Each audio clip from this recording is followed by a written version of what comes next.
இனிமே கண்ணை மூடிட்டு கடலை எண்ணெய் வாங்கலாம்.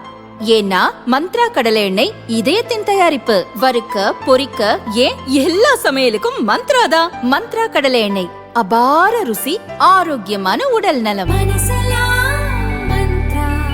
தாவேகா தலைவர் விஜய் பெரம்பூர் மற்றும் திருச்சி கிழக்கு ஆகிய சட்டசபை தொகுதிகளில் போட்டியிட உள்ளார். திங்களன்று பெரம்பூர் தொகுதியில் வேட்புமனு தாக்கல் செய்த அவர் பிரச்சாரத்தை துவக்கினார்.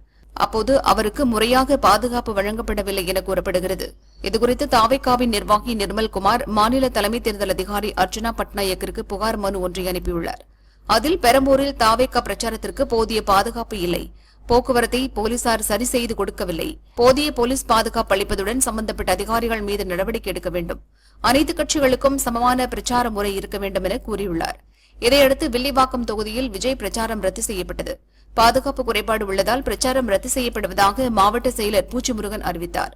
தொடர்ந்து கொளத்தூரில் பிரச்சாரத்தின் போது தேர்தல் விதிகளை மீறியதாக தாவேகா தலைவர் விஜய் மீது 5 பிரிவுகளின் கீழ் போலீசார் வழக்கு பதிவு செய்தனர். இந்த நிலையில் விஜய் பிரச்சாரத்திற்கு உரிய பாதுகாப்பு வழங்கவில்லை என தாவேகா அளித்த புகார் மனுவுக்கு விளக்கம் கேட்டு டிஜிபிக்கு தமிழக தேர்தல் அதிகாரி அர்ச்சனா பட்நாயக் கடிதம் எழுதியுள்ளார். அதில் பிரச்சாரத்தில் பாதுகாப்பு தொடர்பான விதிகளை அனைவருக்கும் சமமாக அமல்படுத்த வேண்டும், அனைத்து கட்சியின் வேட்பாளர்களுக்கும் சமமான பாதுகாப்பு வழங்க வேண்டும், விஜய் பிரச்சாரத்தில் நடந்தது என்ன என்பது குறித்து சென்னை மாவட்ட தேர்தல் அதிகாரியிடம் விளக்கம் கேட்டுள்ளோம், பிரச்சாரத்தில் ஏற்பட்ட இடையூறுகள் தொடர்பான விவரங்களும் கோரப்பட்டுள்ளன என அர்ச்சனா பட்நாயக் கூறியுள்ளார்.